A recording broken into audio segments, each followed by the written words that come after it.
This is Ananya Sharma, and in this video we'll be discussing the chapter When the People Rebel 1857 and After. अब इस chapter में हम देखेंगे कि When the People Rebel यानी जब लोगों ने दंगा करा 1857 एंड आफ्टर 1857 एक बहुत ही हाईलाइटेड ईयर है इंडियन हिस्ट्री में। एंड आफ्टर उसके बाद क्या हुआ 1857 उस साल में हुआ क्या, और उसके बाद जो हुआ उसके बाद क्या क्या हुआ, हम ये सब इस चैप्टर में डिस्कस करने वाले हैं। तो सबसे पहले तो जब ये चैप्टर शुरू होता है हम पढ़ेंगे कुछ रूलिंग फैमिलीज़ के बारे में जिनकी किसी ना किसी पॉइंट ऑफ व्यू से किसी ना किसी रीज़न को बनाकर कुछ ना कुछ क्लेम करके कंपनी ने जिनकी टेरिटरी अनेक्स कर ली थी। इसमें सबसे पहले आती है रानी लक्ष्मीबाई। रानी लक्ष्मीबाई का एक अडॉप्टेड सन था, वो चाहती थी कि वही उनके किंगडम का हायर बने और उनका किंगडम फिर उनके सन उस अडॉप्टेड सन को जाए। पर डॉक्ट्राइन ऑफ लैप्स को मानते हुए ब्रिटिशर्स ने उनकी झांसी या कह सकते हैं उनकी टेरिटरी अनेक्स कर ली। एक और थे नाना साहेब, वे थे पेशवा बाजीराव सेकंड के अडॉप्टेड सन।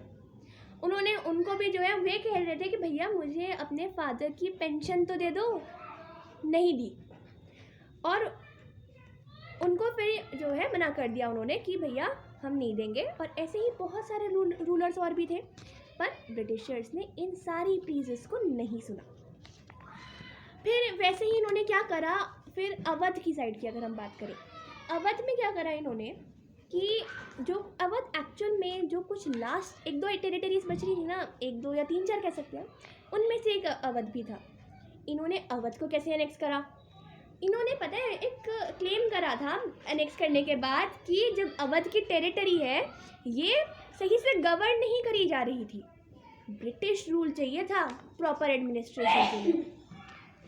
तो अब देखो सबसे पहले तो क्या करा है, 1801 में इन्होंने सब्सिडारी अलायंस लगा दिया और 1856 में पूरी टेरिटरी ले ली। ठीक है, अवध पे पहले 1801 में सब्सिडारी अलायंस लगाया, 1856 में पूरा अवध एनेक्स कर लिया। और गवर्नर जनरल डलहौजी ने यह क्लेम करा कि भैया ये सही से गवर्न ही नहीं हो रही थी, मिस गवर्न हो रही थी और ब्रिटिश रूल चाहिए था, British rule was needed for proper administration. अब इसी टाइम में ये भी सोचने लग गए थे कि भैया मुगल एम्पायर को कैसे एंड करें हम, मुगल एम्पायर कैसे एंड होगा। अब इन्होंने मुगल एम्पायर कैसे एंड करा, मुगल एम्पायर उन्हें लगा कि मुगल डायनेसिटी को एंड करने के लिए कुछ तो करना पड़ेगा। तो सबसे पहले पता है ब्रिटिशर्स उन दिनों इंडिया में अपने बनाए हुए कॉइन्स इंडिया में चलवाती थी। ठीक है, तो उस पर ना पहले बहादुर शाह जफ़र जो लास्ट मुगल एम्परर है उसका नाम आता था। सबसे पहले तो उन्होंने उसका उसी समय में नियर अबाउट ही नाम हटा दिया।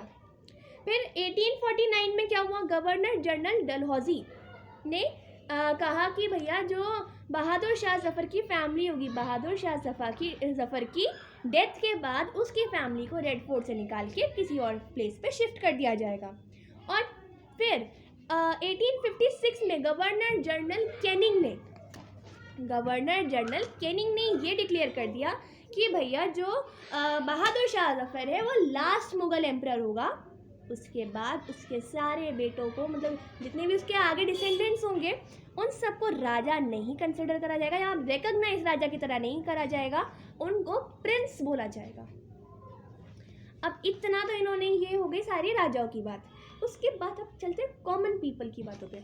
तो अब आखिर कुछ जो पीजेंट्स यानी स्किल्ड फार्मर्स, ये पीजेंट्स और सिपॉइस बेसिकली जो ब्रिटिशर्स थे ना, अब वे तो इंग्लिश बोलते थे, उन्हें क्या पता हमारी भाषा, तो वे सिपाही को सिपाही नहीं बोलते थे, वे सिपॉय बोलते थे उसे, मतलब उसको सही से प्रोनाउंस नहीं कर पाते थे। तो अब why were the peasants and sepoys not satisfied by the Britishers. तो पहले हम देखते हैं इन पीजेंट्स की क्या प्रॉब्लम थी। इन पीजेंट्स की प्रॉब्लम थी, देखो ये जो ब्रिटिशर्स है ना, ये तो ज़मींदार से कह देते थे हमें इतना टैक्स चाहिए। ठीक है, अब ज़मींदार कहाँ से लाएगा इतना टैक्स, उन्हें उन पीजेंट्स पे भी तो ज़मींदार को उतना ही ज़्यादा टैक्स देना, कहना पड़ेगा भैया आपको इतना टैक्स देना है हमें, तभी तो होगा। तो सबसे पहले तो पीजेंट्स कहते थे बहुत हाई टैक्सेस, उनको जो सबसे ज़्यादा दिक्कत थी ना जिसकी वजह से सेटिस्फाइड नहीं थे वो थे हाई टैक्सेस।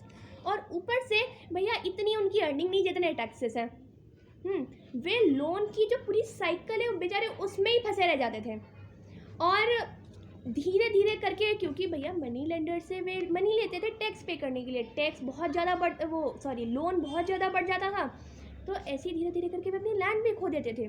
उस लैंड को जिस पे वो ना जाने कितनी जनरेशन टू जनरेशन जिस पे वे क्रॉपिंग करते आ रहे हैं, जो भी है जिन पे उनका घर है, जहाँ वे रहते आए हैं, उस लैंड को वे से छीन लेते थे। और ये सारी कुछ और भी ऐसी दिक्कतें थीं जो सारी पीसेंट्स को परेशान करती थी। अब बात आई सिपाहीस यानी सिपाही लोगों की क्या दिक्कत थी भाई। देखो, जो भारत के सिपाही थे हमारे, जो Indian company east India company में एम्प्लॉयड थे, उनके ये रीज़न्स थे जिनकी वजह से वे अनहैप्पी थे, हम कह सकते हैं। वो थी उनकी पेमेंट बहुत ज़्यादा कम थी, जो कंडीशन ऑफ सर्विस है वो भी अच्छी नहीं थी, और कुछ नए रूल्स भी थे ऐसे जो उनके रिलीजियस सेंसिबिलिटी और बिलीव्स को हर्ट करते थे, या कह सकते हैं वॉयलेट करते थे। तो अब इस चैप्टर में हम मोस्टली उन न्यू रूल्स के बारे में पढ़ेंगे कि आखिर वे रूल्स थे कैसे कैसे, क्या क्या रूल्स थे वे। तो सबसे पहले तो ये था, उस टाइम पे ना एक मान्यता थी कि अगर किसी ने भी ना किसी वाटर बॉडी को किसी भी इंसान ने पार करा तो वो अपना धर्म खो देगा, अपना धर्म या कास्ट कुछ भी कह सकते हैं, वो उसे खो देगा। तो 1824 में अब जो ईस्ट इंडिया कंपनी थी उसे जाना था बर्मा लड़ाई करने। तो 1824 में जो सिपाहीस थे उन्होंने मना कर दिया, भैया हम नहीं जाएंगे सी को पार करके, हम, जबकि उन्होंने बोल दिया कि हम जो है लैंड के रास्ते से चले जाएंगे, हम ज़मीन के मार्ग से चले जाएंगे, पर हम सी पार नहीं करेंगे। चलो भैया ठीक है। इसके बाद क्या हुआ कि जो कंपनी है, अब कंपनी है वो ऐसे शांत थोड़ी बैठ जाएगी, उसे तो लड़ाई करने जाना था। तो उसने कुछ स्टेप्स लिए। पहले तो उन्होंने उन सिपाहीस को, बहुत सारों को उनमें से, इतना सीवियरली पनिश करा जब तक उनकी डेथ नहीं हो गई। फिर 1856 में उन्होंने एक नया लॉ निकाला जिसमें ये स्टेट करा हुआ था कि जितने भी नए लोग आएंगे अब हमारी ब्रिटिश आर्मी में, उन लोगों को ओवरसी सर्व करना पड़ेगा अगर ज़रूरत पड़ी तो। ठीक है। फिर ब्रिटिशर्स और कुछ जो है इंडियन सोसाइटी को रिफॉर्म भी करने चले। उन्होंने सोचा कि ये इंडियंस की कितनी अजीब अजीब सी प्रैक्टिसेस हैं, हम बनाएंगे इंडियंस को वेस्टर्न। तो उन्होंने क्या करा, उन्होंने सबसे पहले तो एक लॉ पास करा जिसके तहत उन्होंने बोला कि सती प्रथा इज बैन, प्रैक्टिस ऑफ सती, इसको उन्होंने बैन करा। और इंग्लिश एजुकेशन को, इंग्लिश लैंग्वेज में एजुकेशन को बहुत ज़्यादा प्रमोट करा। 1850 में, पता है, ये अपने, क्योंकि थे तो ब्रिटिशर्स थे, क्रिश्चियन थे वे सारे, ये अपने क्रिश्चियनिटी को भी बहुत ज़्यादा प्रमोट करते थे। 1850 में उन्होंने एक नया लॉ भी निकाला कि भैया अगर आप लोग क्रिश्चियन बन जाते हो तो फिर जो है आपकी जो प्रॉपर्टी है, आपकी एंसेस्टर की प्रॉपर्टी, आपके फादर की प्रॉपर्टी, आपको या जिनकी भी प्रॉपर्टी है आपको मिल जाएगी। अगर आप क्रिश्चियनिटी फॉलो कर लेते हो तो वो प्रॉपर्टी फिर आपको ही मिलेगी, वो किसी और के पास नहीं जाएगी, किसी भी तरीके से ली नहीं जाएगी। तो ऐसे इन्होंने अब लॉज निकाले। फिर क्या हुआ, अब सबसे पहले हम देखते हैं, एक वर्ड का पहले मीनिंग समझते हैं, म्यूटिनी, क्योंकि ये आगे आएगा। म्यूटिनी क्या होता है? देखो, जब किसी एक जो मतलब सोल्जर्स होते हैं ना, वे अपने ही ऑफिसर के खिलाफ हो जाते हैं, या अपने ही, हाँ वैसे मेनली यही ज़्यादा सही है, अपने ही ऑफिसर्स के जब खिलाफ हो जाते हैं उन्हीं के आर्मी के सोल्जर्स, उसको म्यूटिनी कहेंगे। इसको हम रिबेलियन भी कह सकते हैं, रिबेलियन या रिबेल यानी दंगा। ठीक है। तो अब एक बहुत ही एक इंटरेस्टिंग हेडिंग है, a mutiny becomes a popular rebellion. यानी ये एक सिचुएशन थी जो इंडिया में बनी थी 1857 के टाइम पे। तो अब देखो, इसमें जो इंग्लिश ईस्ट इंडिया कंपनी है, इसको एक बहुत ही मैसिव रिबेलियन फेस करना पड़ा था 1857 के मई मंथ में। इन्होंने जो सिपाहीस थे, ये बहुत सारी जगहों के, पहले मेरठ से शुरुआत हुई थी इसकी, यहाँ से शुरू होकर, और इतने लोग इनके खिलाफ हो गए थे, इन्होंने सोचा भी नहीं होगा। फिर अब हम पढ़ते कि आखिर ये हुआ क्या था। जो नेक्स्ट हेडिंग में हम देखेंगे from Meerut to Delhi. Meerut to Delhi यानी जो कह सकते हैं मेजर रीजन था उस रिबेलियन का। देखो, on 8th April a young soldier named Mangal Pandey hanged to death for attacking his officers in Barrackpore. Mangal Pandey एक सोल्जर थे जिन्होंने ये बोला था कि भैया जो ये पता है, इनकी एक नई टाइप की इन्होंने एक कार्ट्रिज लॉन्च करी थी, है ना, जिस पे बाद में ये बोलते थे कि अफवाह फैली हुई है, ऐसा कुछ भी नहीं है, पर माना जाता है कि ऐसा था, वे झूठ बोल रहे थे, कि उन कार्ट्रिजेस पे काऊ और पिग का फैट से ग्रीसिंग हुई है, और उन्हें उन कार्ट्रिजेस को चलाने के लिए उसे मुंह से छीलना पड़ता था। अब जो आर्मी थी उसमें थे तो मैक्सिमम हिंदू और मुस्लिम ही, तो उनके तो देखो, उनके जो धर्म है, उनकी जो बिलीव्स है, उसके खिलाफ है ये। तो इस वजह से भैया मंगल पांडे सबसे पहले थे जिन्होंने इसके खिलाफ बोला कि नहीं, इन कार्ट्रिजेस को हम यूज़ नहीं करेंगे। फिर कुछ समय बाद जो उसी और भी सिपॉयज है ना मेरठ रेजिमेंट के, उन्होंने भी मना कर दिया कि भैया हम भी नहीं करेंगे इस आर्मी ड्रिल को, ये जो नए कार्ट्रिजेस है आपकी, हम इसको यूज़ नहीं करेंगे। कंपनी ने क्या करा, 85 सिपॉयज यानी सिपाहियों को उन्होंने जो है सर्विस से निकाल दिया और 10 साल की जेल सुना दी, कि मतलब 10 साल की जेल की सज़ा उन्हें सुना दी। क्यों? क्योंकि उन्होंने अपने ऑफिसर्स को डिसोबे करा था, बस इसीलिए 10 साल की जेल कर दी। कब करी थी? 9 मई 1857 को। और 10 मई 1857 को क्या हुआ? 24 घंटे भी नहीं हुए होंगे, बच्चे कुछ जो और सिपॉयज थे वे उन 85 को निकाल लाए और सारे दिल्ली गए। अब भैया दिल्ली क्यों गए? देखो, इन सिपॉयज के ना मन में आ गया था जब इन्होंने उनको जेल में डाला था, उन 85 सिपॉयज को, कि इन लोगों ने जो है अब ये तो हमारे धर्म के खिलाफ जा रहे हैं, तो अब इन्हें हमें भगाना पड़ेगा। एक तो हमारे भारत के हैं नहीं, ऊपर से जो है ये काम कर रहे हैं, तो अब हम ब्रिटिश रूल को ख़त्म करेंगे। तो एक ने सोचा कि मतलब ऐसी एक माइंड में इनके क्वेश्चन आया कि ये बताओ, चलो ठीक है हमने ब्रिटिश रूल ख़त्म कर दिया, फिर इंडिया पे रूल कौन करेगा? फिर बात आए कि इंडिया पे और कौन करेगा? बहादुर शाह जफर है ना हमारा मुगल एम्परर, वो करेगा इंडिया पे रूल। तो 10 मई को सारे के सारे सोल्जर्स वे जो है अब पूरी रात ट्रैवल करके दिल्ली गए, और रेड फोर्ट के बाद जो है सब इकट्ठे हो गए कि बहादुर शाह जफर को बुलाओ, हमें उनसे बात करनी है। अब जब मेरठ के वे सिपाही दिल्ली पहुंचे ना, तो दिल्ली वालों को लगा अरे मेरठ के लोग यहाँ आए हैं, वे भी उनमें जाके मिल गए। वे दिल्ली वाले जो सिपाही थे वे भी मतलब उन्होंने भी ये रिबेलियन शुरू कर दिया, वे भी मेरठ वाले सिपाहियों के साथ मिल गए, और सब ने मिलकर उन फिरंगी होते हैं, ये फिरंगी इसमें ब्रिटिशर्स को ही बोला हुआ है, उन फिरंगी पे बोला कि जो है इनके खिलाफ वॉर कर दो, डिक्लेयर्ड वॉर ऑन फिरंगीज, जो एक्चुअल वर्ड हम कह सकते हैं। फिर क्या हुआ? उसके बाद जो और सोल्जर थे, अब जो एजिंग एम्परर बेचारा हमारा जो एज था बहादुर शाह जफर, वो बहुत ज़्यादा एज्ड हो गया था, और उसके लिए वो एक्चुअली थोड़ा सा डर रहा था कि अब मैं इतना एज्ड हो चुका हूँ, मैं लड़ूंगा कैसे। लेकिन फिर जब इतना ज़्यादा उसके ऊपर प्रेशर आ गया कि आप ही हमारे रूलर बनोगे, उन्होंने कोई कंडीशन ही दी थी कि आप बनोगे क्या, इन्होंने तो सीधा बोल दिया था जितने भी सिपाही लोग थे कि आप ही बनोगे, आप ही हमारे इंडिया को रूल करोगे इनके बाद।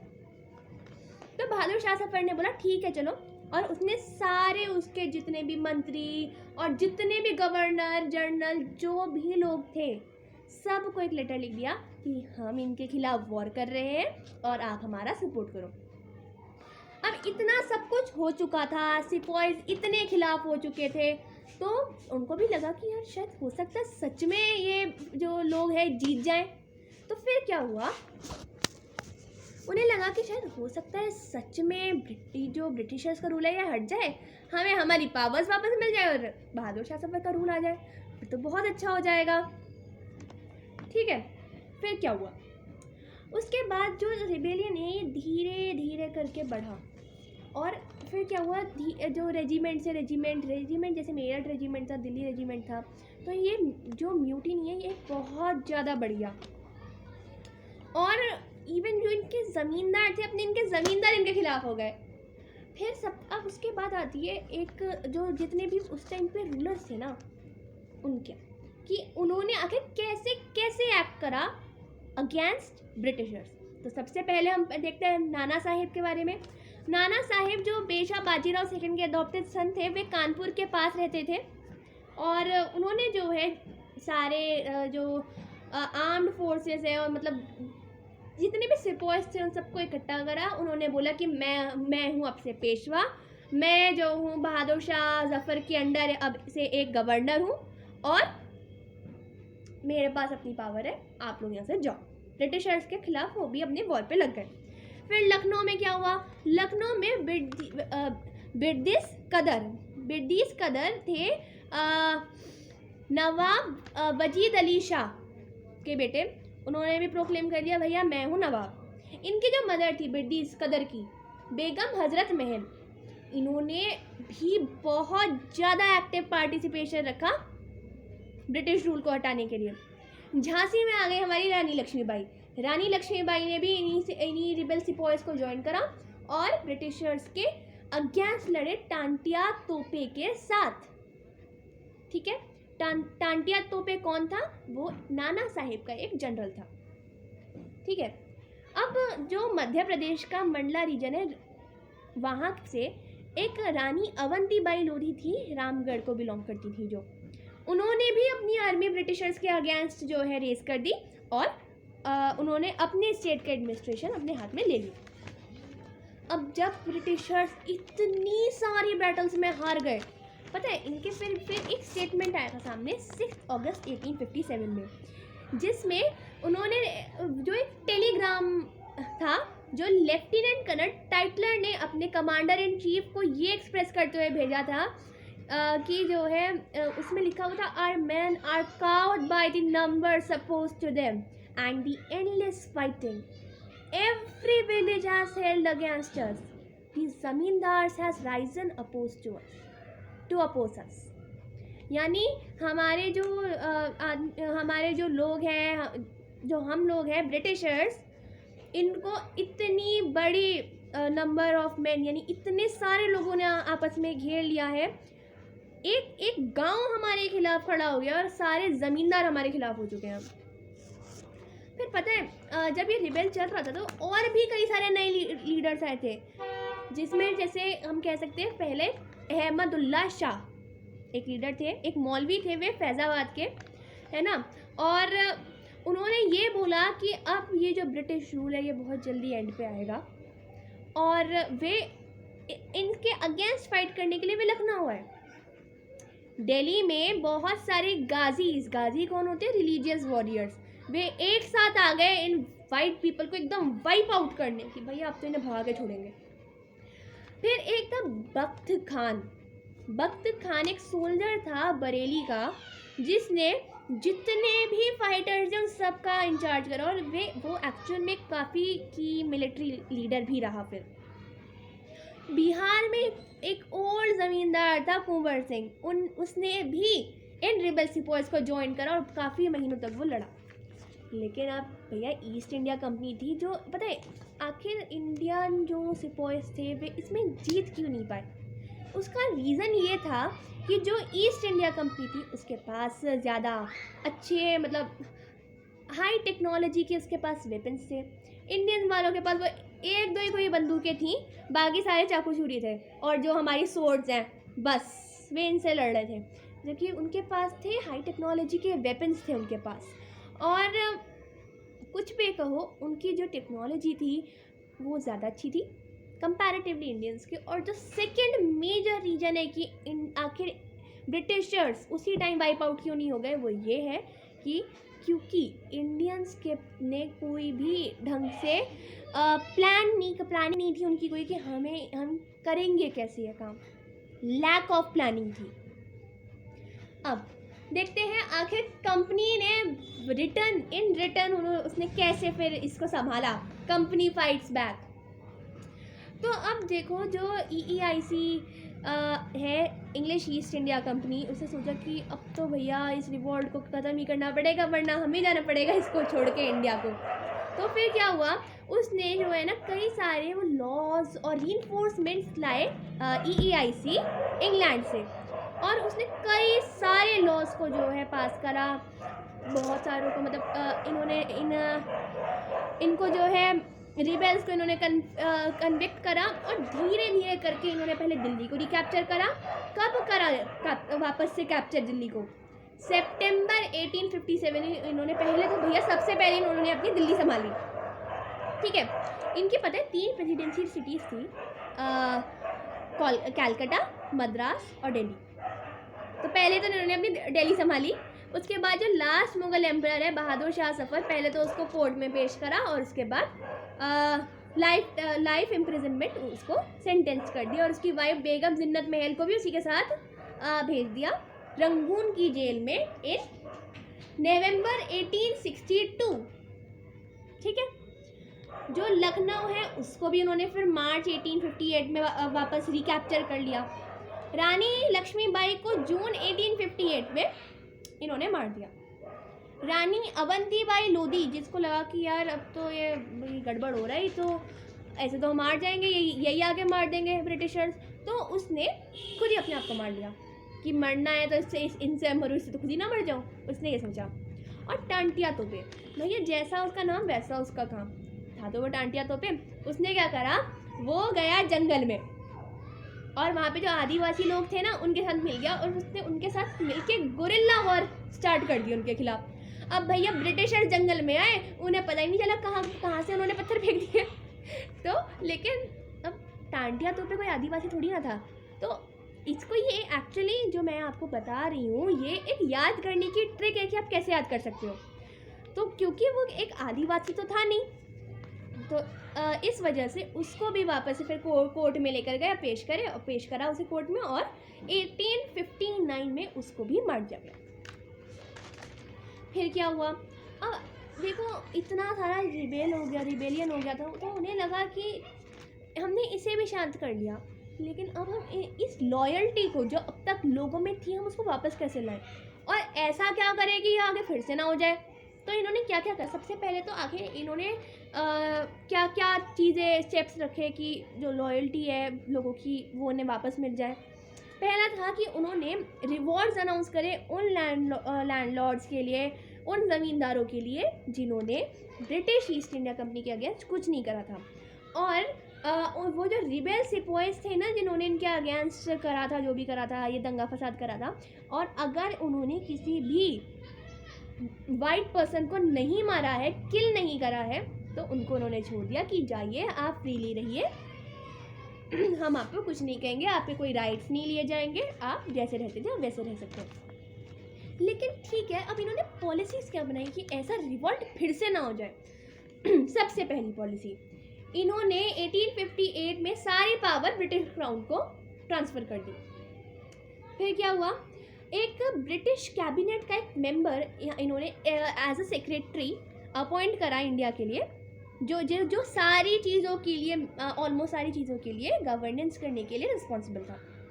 फिर एक जो गवर्नर जनरल का इन्होंने टाइटल बना रखा था ना, इसको इन्होंने वाइसराय कर दिया, जो वाइसराय एक्चुअल में कहते हैं जो क्राउन का पर्सनल असिस्टेंट, या कह सकते हैं पर्सनल रिप्रेजेंटेटिव ज़्यादा करेक्ट है, पर्सनल रिप्रेजेंटेटिव होता है वाइसराय।